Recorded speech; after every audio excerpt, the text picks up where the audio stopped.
Yeah, it's been a while.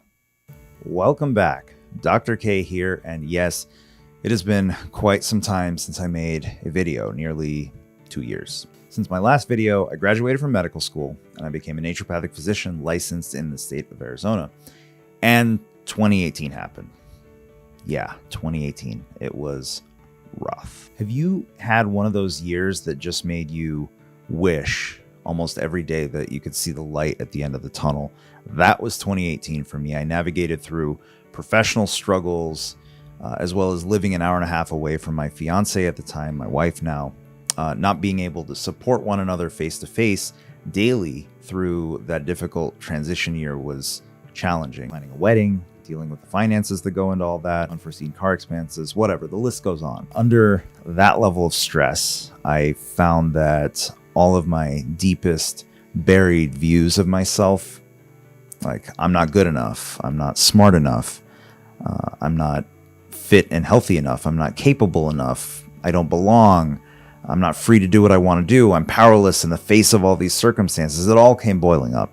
And I handled it by stress eating, distracting myself with pointless games and social media, browsing on my phone, and not focusing enough on my personal and professional goals. I realized that if I was going to be the husband that I wanted to be, I was going to have to face those views that I had of myself head on.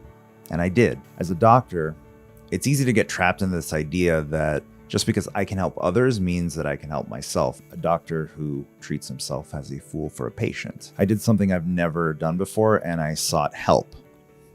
In my case, in the form of EMDR, eye movement desensitization and reprocessing. It's a psychotherapy, and it was awesome. Have you ever known rationally that you want to do something? Let's say go to the gym regularly, but you either procrastinate or you find a way not to as an emotional response. That was happening all the time with all those buried views that I had of myself that I mentioned earlier.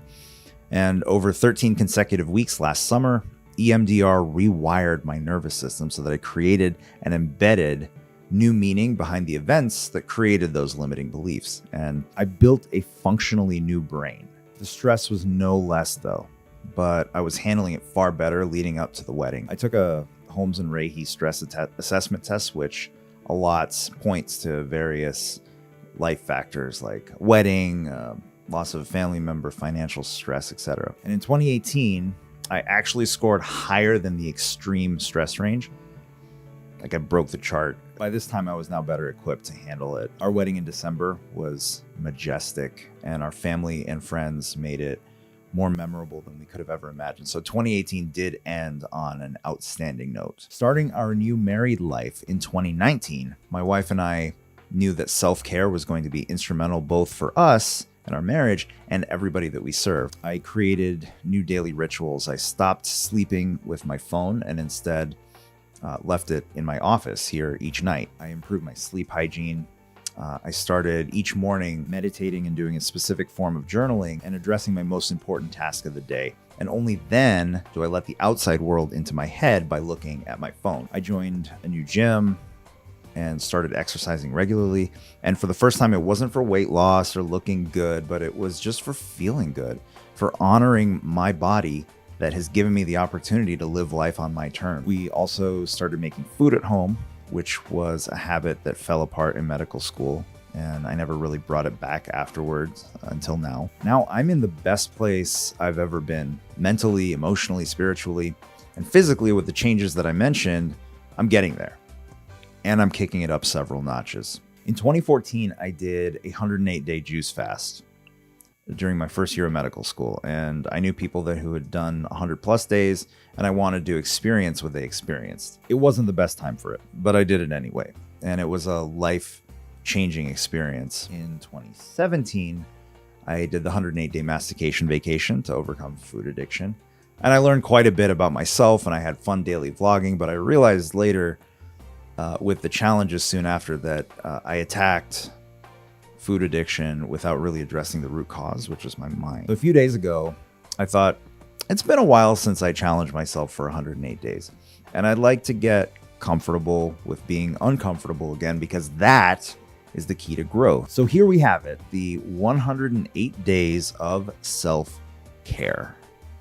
For 108 days, I will continue the habits that I developed through January: the morning routine, the appropriate exercise, sleep hygiene, making my own food, and a protocol of 6 phases of 18 days each to promote cellular autophagy, detoxification, and regeneration, which includes water fasting, juice fasting, and a raw food plant-based diet. Basically, break down the old and build anew at a cellular level. This first phase is an 18-day water fast. Now, that might sound a little crazy to you, and it would have to me until a few years ago, until you start to learn about the incredible work that's being done at medically supervised fasting clinics like True North Health Center, and just the power of the human body to heal itself when you remove the obstacles to cure.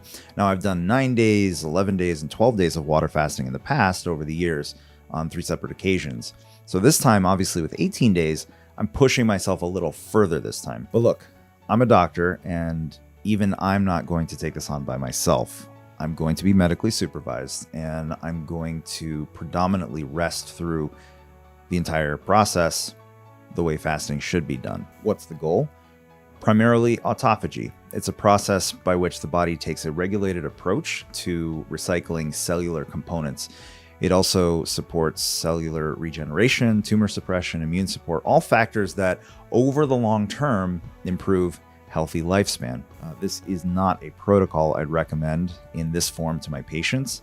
It's because of my experiences with fasting and raw foods that I'm pushing my boundaries to create the next level of health for myself.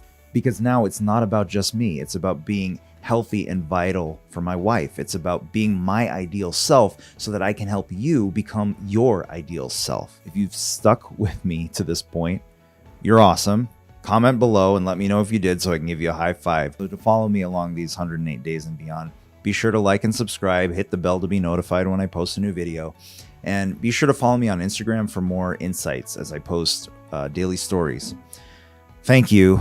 I appreciate you, and I believe in your greatness.